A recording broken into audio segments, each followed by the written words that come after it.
Hello good people, selamat pagi, wilujeng enjing, and good morning. Kali ini kita akan membahas hal-hal yang harus diperhatikan saat menangani siswa hiperaktif. Eits, jangan lupa klik tombol merah di sebelah kanan bawah, lalu klik subscribe, like, and comment channel ini ya. Mari kita sama-sama support dalam hal kebaikan. Oke, nggak pakai lama, langsung saja kita intip tipsnya.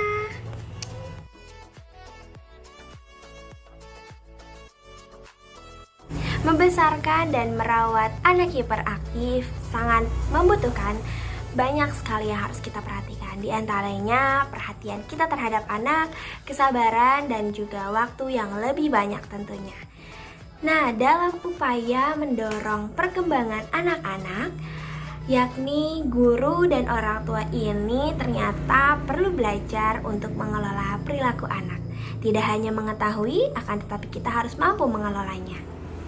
Karena kita tidak pernah tahu bahwa tumbuh kembang anak semakin bertambahnya usia, maka semakin juga bertambahnya kemampuan yang ia miliki. Suatu hal yang normal bila siswa seperti memiliki energi yang tidak ada habis-habisnya, tidak pernah mengeluh, bahkan tidak pernah merasakan kelelahan. Nah, di situ guru dan orang tua patut curiga apabila hal ini sukar untuk mengontrol aktivitas dan reaksinya terhadap kejadian di sekitarnya. Keadaan tersebut ternyata menurut Allo Dokter bisa jadi merupakan gejala Attention Deficit Hyperactivity Disorder atau ADHD. Nah, anak dengan gejala ADHD ini ternyata dapat mengalami kurangnya kemampuan untuk memusatkan perhatian atau yang disebut dengan inatensi, atau bahkan tidak bisa diam yang dinamakan hiperaktif, dan juga impulsif. Nah, anak dengan ciri inatensi ternyata mudah teralihkan perhatiannya, sering tidak memperhatikan, dan mengalami pelupa. Sedangkan anak dengan ciri hiperaktif, mereka sering terlihat terus-menerus bergerak tanpa adanya rasa kelelahan. Mereka akan terus-menerus berbicara dan bahkan susah untuk diam dan merasa tenang. Nah, anak dengan gejala hiperaktif ini mereka sering sekali menyela percakapan atau kegiatan orang lain, tidak sabar menunggu gilirannya, bahkan tidak memiliki rasa takut akan bahaya. Mereka akan selalu merasa bahwa diri mereka berani, diri mereka kuat, dan diri mereka tidak pernah merasakan kelelahan seperti anak-anak pada umumnya. Nah, anak dengan ADHD ini dapat lebih dominan hiperaktif hingga impulsif atau inatensi, dan bisa juga kombinasi keduanya. Jadi memang anak dengan ADHD ini banyak sekali macamnya, dan juga tentunya harus ada bimbingan dari orang tua, dan orang tua tidak hanya mengetahui psikologi anak, tapi orang tua juga harus bisa mengelola keadaan anaknya seperti itu. Tips untuk mendampingi anak yang hiperaktif. Nah, sebenarnya tidak ada obat yang dapat menyembuhkan anak hiperaktif, namun kondisi ini dapat dikontrol dan dikelola melalui dukungan, pendidikan, bahkan saran yang tepat bagi orang tua maupun bagi anak. Nah, selain itu juga dokter mungkin memberikan obat untuk membantu mengontrol gejala ADHD dan menganjurkan terapi. Tetapi hal itu tidak dapat secara keseluruhan tidak dapat menghilangkan gejala tersebut. Nah, yakni tips yang pertama, membangun kehidupan anak yang terstruktur. Nah, di sini orang tua sebaiknya menciptakan keteraturan agar kehidupan anak merasa lebih tenang, nyaman, dan aman, dan juga terorganisir. Seperti orang tua di rumah menentukan kapan waktu untuk makan, mandi, tidur, ataupun bermain. Nah, di sini peran orang tua sangat penting untuk membangun jiwa kepribadian anak tersebut agar lebih baik. Begitupun juga guru ketika di sekolah melakukan hal yang sama. Nah, selain itu juga memberikan instruksi pada anak sebaiknya dilakukan secara terstruktur dan terorganisir, singkat dan spesifik, tidak berbelit-belit ya artinya. Contohnya seperti, "Nak, tolong bantu ibu ambilkan spidol di ruang TU ya." Nah, mungkin di situ anak akan merespon dengan baik juga, dan jika anak masih merespon dengan cara tidak sopan, mungkin situ perlu kesabaran dari gurunya. Nah, berikan anak pujian jika dia melakukannya dengan benar, dan jika dia melakukannya dengan salah, jangan berikan dia teguran yang kasar. Akan tetapi berikan dia arahan agar dia tidak mengulangi kesalahan yang sama dan dia mampu memperbaiki hal tersebut. Nah, poin yang kedua yakni menciptakan waktu tidur yang rutin. Sudah dianjurkan juga oleh kesehatan bahwa waktu tidur itu tidak lebih tidak kurang dari 8 jam dalam sehari. Nah, anak dengan gejala ADHD ini dapat menyebabkan masalah tidur yang justru dapat membuat gejala tersebut semakin parah, teman-teman. Nah, banyak anak dengan gangguan atau gejala ADHD ini berulang kali bangun di tengah malam atau insomnia sehingga pola tidurnya menjadi kacau. Nah, menciptakan kebiasaan tidur tepat waktu dapat mengatasi masalah ini ternyata. Pastikan anak tidur pada waktu yang sama tiap malam dan bangun pada waktu yang sama di pagi hari. Nah, hindari kegiatan bermain komputer atau menonton televisi sebelum tidur karena dapat mengganggu waktu istirahatnya. Begitu, jadi kita juga harus bisa mengatur waktu anak. Selain waktu bermainnya, kita juga harus mampu mengatur waktu istirahatnya. Usahakan untuk tetap memakan makanan dengan pola 4 sehat 5 sempurna, dan tentunya tidak lupa untuk mengatur anak atau menentukan jam tidur anak tidak lebih tidak kurang dari 8 jam dalam sehari. Nah, poin yang ketiga yakni menerapkan disiplin positif. Nah, ini tentu hal yang sangat penting sekali karena hal ini mampu menumbuhkan sikap anak yang lebih baik.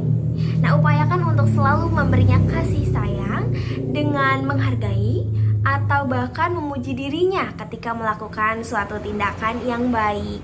Dan jika dia melakukan tindakan yang salah, saya ingatkan kembali bahwa tetap berikan nasihat, tidak dibalas dengan perilaku yang tidak baik juga. Nah, ternyata yang paling utama yakni jangan hanya mengucapkan kata terima kasih ketika mereka sudah bisa membantu, tapi alangkah baiknya kita singgung juga usaha yang dia lakukan. Misalnya seperti kalimat, "Terima kasih sudah membantu ibu membersihkan halaman kelas ya, Nak." Jadi terdapat bubuhan keterangan, tidak hanya ucapan "terima kasih ya, Nak" gitu. Nah, dengan cara ini anak akan jadi tahu tindakan apa saja yang tergolong baik. Jadi tidak hanya dalam pengetahuan saja anak diberikan contoh perilaku yang baik itu seperti apa, tapi kita juga harus bisa untuk memberikan contoh agar mereka bisa mengetahui mana saja yang termasuk perilaku yang baik. Nah, selanjutnya, poin keempat ada mengajak anak beraktivitas dan berolahraga. Tentunya agar lebih sehat, dan kita juga perlu olahraga ya. Pastikan mereka melakukan banyak aktivitas fisik di siang hari. Nah, seperti berjalan, melompat-lompat, bahkan hingga olahraga yang lumayan berat. Nah, itu merupakan hal yang baik untuk dilakukan oleh semua orang, tidak hanya orang yang mengalami gejala ADHD saja. Nah, kegiatan yang kuat akan meningkatkan kualitas tidur anak pada malam hari. Jadi, kegiatan yang seimbang, nah maka itu pun akan membantu mengatur pola tidur anak. Namun tetap pastikan agar mereka tidak melakukan aktivitas terlalu berat ketika dekat dengan waktu istirahatnya. Jadi usahakan hanya rentang waktunya dari pagi hingga siang hari saja. Ketika mendekati waktu tidur, usahakan tidak terlalu menekankan anak untuk berolahraga atau melakukan sesuatu yang sangat berat. Poin yang kelima, yakni membina hubungan keluarga yang sehat. Tentunya hubungan antara semua anggota keluarga memainkan peranan yang paling besar dan paling penting dalam mengelola atau mengubah perilaku anak yang hiperaktif atau mengalami gejala ADHD. Nah, upayakan untuk menjalin komunikasi yang sehat dengan anak, menjalin komunikasi yang baik, menggunakan bahasa yang baik, mencontohkan yang baik-baik. Nah, jika anak mengajak bicara, maka kita sebagai orang tua atau sebagai guru harus mampu menanggapinya dengan tenang dan sabar. Jika kita sedang sibuk, maka usahakan kita bicara dengan nada yang baik agar tidak menyakiti hatinya.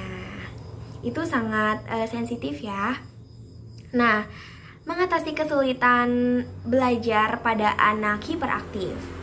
Nah, tentunya di kelas biasanya anak-anak diminta untuk duduk diam, untuk memperhatikan gurunya, bahkan harus mengikuti instruksi gurunya. Namun hal tersebut tentu sangatlah sulit dilakukan oleh anak yang hiperaktif. Nah, mereka juga sulit berkonsentrasi dan sulit untuk beradaptasi dibandingkan dengan teman-teman sebayanya, teman-teman yang memang memiliki pribadi yang mudah untuk beradaptasi, mudah untuk bergaul gitu ya. Nah, kondisi ini dapat berdampak negatif pada kemajuan akademis dan rasa percaya diri mereka. Jadi mereka sulit untuk merasa percaya diri karena memang mereka menganggap bahwa teman-temannya tidak sama dengan mereka gitu. Tentunya ada beberapa tips yang dapat kita lakukan sebagai guru dan sebagai orang tua untuk membantu perkembangan anak di sekolah. Yang pertama, memberitahu kebutuhan khusus siswa kepada pihak sekolah agar guru dapat menentukan metode belajar yang tepat. Jadi sangat wajib sekali untuk adanya keterbukaan dengan guru, bahkan lebih baiknya wali kelas, agar mereka kan karena mereka merupakan orang tua kedua di sekolah, maka mereka harus mengetahui dan agar anak-anak bisa berkembang dengan baik di sekolah. Fokus mengembangkan kelebihan, bukan kekurangan, dan membangun kepercayaan dirinya. Misalnya, jika siswa suka dengan ilmu pengetahuan alam, maka beri dia buku-buku seputar ilmu tersebut. Atau jika siswa hobi atau pandai melukis, maka berilah dukungan dan fasilitas untuk mengembangkan keterampilan yang ia miliki. Nah, tentu kita juga harus sebagai guru harus mampu memfasilitasi siswa. Nah, jangan lupa untuk bekerja sama dengan guru lain maupun pihak sekolah, terutama kerjasama dengan orang tua, yakni adanya keterbukaan dengan antara guru dan orang tua agar bisa membuat refleksi dan bisa memperbaiki apa yang seharusnya kita lakukan. Dan tentu selalu bertemu dan berdiskusi dengan guru yang mengajarnya itu tadi. Jadi kita harus sering-sering mengadakan komunikasi. Jika kita menemukan anak yang hiperaktif atau anak-anak dengan tipe yang lainnya seperti pemalas dan lain sebagainya. Nah, selain itu juga ketika kita menemukan dan kita dirasa tidak bisa untuk menangani anak tersebut, maka jangan ragu untuk menyekolahkan anak di sekolah berkebutuhan khusus. Seringkali orang tua sangat ragu untuk memasukkan anak hiperaktif ke sekolah berkebutuhan khusus, padahal pilihan ini dapat membantu kesulitan belajar anak. Bukan berarti sekolah negeri tidak menerima, tetapi sekolah negeri mungkin sudah berusaha dan sudah mengetahui bahwa dia tidak bisa mengatasi hal tersebut. Daripada anaknya tidak berkembang sama sekali, lebih baik kita memilih jalur yang lain. Nah, kita juga bisa mempertimbangkan fokus pada kelebihan anak, bantu untuk mengembangkan minat dan bakatnya, serta juga bangun kepercayaan dirinya sehingga dapat memperbesar kesempatan untuk hiperaktif di sisi yang sukses. Siapa tahu anak yang hiperaktif ini bisa lebih sukses daripada anak yang biasa pada umumnya, kan tidak ada yang tahu. Maka dari itu, jangan pernah ragu untuk memasukkan anak kepada sekolah berkebutuhan khusus, karena sekolah berkebutuhan khusus ini memang betul-betul didesain untuk mengatasi anak dengan kesulitan belajar seperti itu. Nah, anak hiperaktif ini membutuhkan dukungan dari orang-orang di sekitarnya, seperti orang tua, saudara, dan lain sebagainya. Jika Anda merasa kewalahan, tentu pasti kita merasakan kewalahan ya, sebagai guru maupun sebagai orang tua. Nah, jangan ragu untuk meminta bantuan dari keluarga atau teman lainnya. Selain itu, anak hiperaktif juga membutuhkan bantuan profesional, misalnya dengan konsultasi pada psikologi anak, karena dengan begitu kita bisa mendapatkan setidaknya solusi dari masalah-masalah yang kita hadapi. Jangan pernah ragu untuk konsultasi dengan guru. Jangan pernah ragu juga untuk berkonsultasi dengan psikologi anak. Nah, selain kita melakukan konsultasi dengan guru, dengan orang-orang sekitar, dengan orang-orang yang memahami hal tersebut, dengan psikologi anak, kita juga bisa mencari terapis untuk membantu melatih, mengembangkan kemampuan siswa tersebut. Nah, mungkin cukup sekian ilmu yang dapat saya berikan, ilmu yang dapat saya bagikan kepada teman-teman semuanya. Nah, itu tadi barusan saya ambil atau referensi dari yang saya paparkan tadi dari web Allo Dokter yang ditinjau oleh Dr. Kevin Adrian pada tanggal 3 April 2018. Sekian, terima kasih.